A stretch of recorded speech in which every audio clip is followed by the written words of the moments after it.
हिमाचल प्रदेश के मुख्यमंत्री सुखविंदर सिंह सुक्खू ने बुधवार को अपने सरकारी आवास ओक ओवर से राजीव गांधी स्टार्टअप योजना के तहत ई टैक्सियों को हरी झंडी दिखाई। इस योजना के तहत राज्य सरकार बेरोजगार युवाओं को स्वरोजगार के अवसर दे रही है। मुख्यमंत्री ने टैक्सी मालिकों को चाबियां सौंपी और बताया कि इस योजना पर अब तक 1.28 करोड़ रुपए की सब्सिडी खर्च की गई है। हालांकि उन्होंने अधिकारियों की कार्यप्रणाली पर नाराजगी भी जताई और योजना में हुई देरी पर सवाल उठाए।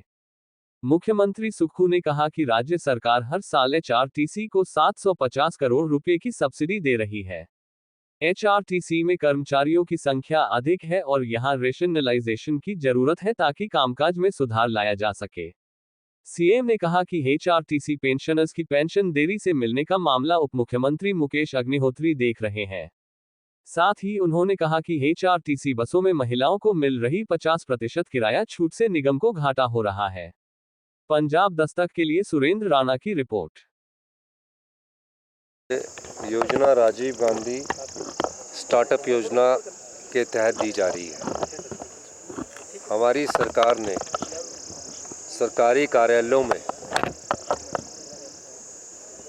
जो डीजल इंजन की गाड़ियां उसको कम करने की दिशा में कदम उठाया है। उसके लिए एक योजना सोची गई। उस योजना को स्वरूप देने के लिए राजीव गांधी ई टैक्सी योजना शुरू की गई।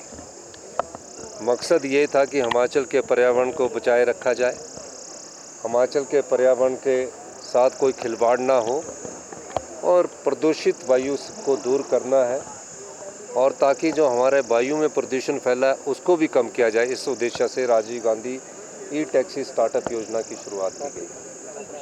आपको जानकर ये खुशी होगी कि आज 20 गाड़ियों के साथ तकरीबन 80 गाड़ियाँ युवा बेरोजगारों को 50% सब्सिडी के साथ दी गई। इस योजना के तहत अगर एक गाड़ी 14 लाख की है तो उसमें 7 लाख रुपया सरकार देगी। जो गाड़ी खरीदने वाला युवा साथी है उसको सिर्फ मार्जिनल मनी का 10% देना पड़ेगा। कितना देना पड़ेगा? 10%, यानी कि 14 लाख में से 1,40,000 रुपया देना पड़ेगा और उन्हें बैंक गारंटी भी कोई देनी नहीं पड़ेगी। और इस गाड़ी को सरकार के द्वारा युवाओं को ये आश्वासन दिया गया है कि हर एक गाड़ी का हर महीने आपको जो किराया वो मिलेगा और किराया गाड़ी के मूल्य के आधार पर निर्धारित किया गया है।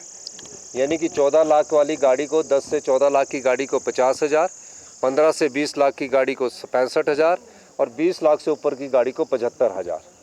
इस तरह युवाओं को ये 75,000, 60,000, 50,000 पर महीना मिलेगा। यानी कि एक गाड़ी अगर 14 लाख की है तो उसे हमने सबसे कम पैसा 6 लाख रुपया उसे साल का दिया। 6 लाख रुपया साल का देने के बाद वो अपनी गाड़ी भी फ्री करेगा और अपना जीवन यापन भी अच्छे तरह से कर पाएगा। और इसके अलावा उन्हें ये भी अश्योरेंस है कि सरकार आपकी गाड़ी 4 साल लगाएगी और उसके बाद आप गाड़ी को ठीक रखोगे तो 3 साल और लगाएगी, 4 3 7 साल। तो 80 जगह सरकारी क्षेत्र में ये गाड़ियाँ लग चुकी है। यानी कि सरकारी क्षेत्र में 80 जगह ये गाड़ियाँ लग चुकी है। इससे युवाओं को रोज़गार भी मिला और अपने जीवन यापन को अच्छा करने का सम्मान भी मिला। ये योजना शुरू में अधिकारियों के कारण थोड़ी देरी हुई, लेकिन हमारी सरकार की कटिबद्धता थी और हमने इस दिशा में आगे बढ़ना शुरू किया।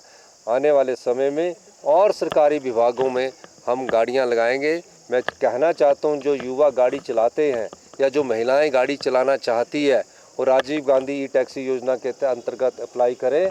उन्हें 50% सब्सिडी मिलेगी और उनका जीवन यापन भी अच्छा होगा। और हम जो पर्यावरण मुक्त अपनी स्टेट को प्रदूषण मुक्त अपनी स्टेट को बनाना चाहते हैं और पर्यावरण युक्त स्टेट बनाने की दिशा में हम कदम बढ़ा रहे हैं। की जो मांगे हैं वो मेरे ख्याल डिप्टी चीफ मिनिस्टर साहब कर रहे हैं। अब एचआरटीसी को हम हर साल सरकार की तरफ से 750 करोड़ रुपया देते हैं। 750 करोड़ रुपया सरकार की तरफ से दिया जाता है और एचआरटीसी जो अपनी बसें चलाती है उन बसों की जो आय होती है, चाहे वो स्कूल में बस जाती है, चाहे वो सब्सिडाइज बस की रूप में जाती है, उन सब की आय भी 70 करोड़ रुपए के करीब हर महीने होती है। इस महीने क्योंकि आपदा रही और 2 महीने एचआरटीसी को काम नहीं रहा, उस संदर्भ में मैंने अभी बात की है कि जब HRTC की कमाई इन 2 महीनों में नहीं हुई तो उसकी गैप की भरपाई के लिए भी सरकार थोड़ा आगे आने का प्रयास कर रही है। और उनको जो पेंशन है, उनकी पेंशन वैसे 15 तारीख तक रिलीज होनी चाहिए, लेकिन HRTC के जो कार्यप्रणाली है ऊपरले स्तर पर, HRTC चलाने के लिए तो ड्राइवर कंडक्टर चाहिए, इंस्पेक्टर चाहिए होंगे ज़्यादा से ज़्यादा, पर ऊपरले स्तर पर अधिकारियों की इतनी बड़ी फोर्स खड़ी की है, उसको भी रैशनलाइजेशन करने की HRTC को ज़रूरत है। तो HRTC को अगर प्रॉफिट में लाना, हम तो देते रहेंगे, लेकिन अगर HRTC को भी प्रॉफिट में नहीं लाना तो ये तो घाटा ही घाटा है। हम 100% घाटे पर चल रही है। और घाटे का कारण HRTC वाले बताते हैं कि जो सब्सिडाइज में हम 50% महिलाओं को सब्सिडी देते हैं तो उसके कारण घाटे में है। अगर 50% भी सब्सिडी देते तो कहीं ना कहीं कोई कमी तो है, तो इस दृष्टि से सोचना पड़ेगा ताकि जो HRTC के पेंशनर है उनको हर दिन हड़ताल नहीं करनी पड़े, 15 तारीख की जगह उन्हें पहली को मिले।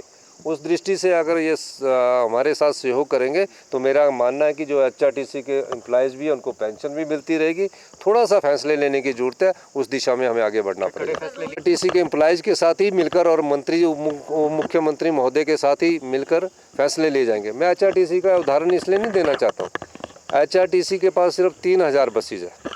3000 बसेज के लिए आपके ड्राइवर कंडक्टर पूरे होने चाहिए, इंस्पेक्टर पूरा, उनको नाइट पूरी मिलनी चाहिए, ओवर टाइम पूरा मिलना चाहिए, मेडिकल रिवर्समेंट पूरी मिलनी चाहिए। कमी कहाँ रहेगी? सरकार तो दे रही है, सरकार 60-70 करोड़ रुपये हर साल दे रही है। अगर हम 70 करोड़ एक साल में 720 करोड़ रुपया दे रहे हैं, कितना दे रहे हैं? 720, 60 करोड़ के हिसाब से कितना हो गया? हर महीने ग्रांट जाती है, 720 दे रहे हैं। HRTC जो अपनी कमाई करती है वो भी 60 करोड़ के करीब होगी, तो 120 करोड़ रुपये महीने के कमा रहे हैं, तो 1500 करोड़ रुपया 5 साल में हम 7500, हम सरकार की तरफ से 3000 करोड़ आएगा और 3000 करोड़ उनकी तरफ से आएगा। और 7000 करोड़ के लिए 3000 बसें चलाना कोई मुश्किल बात नहीं है। थोड़ा ठीक करने की ज़रूरत है, जो HRTC में रैशनलाइजेशन करने की ज़रूरत है। सर, आप क्या महसूस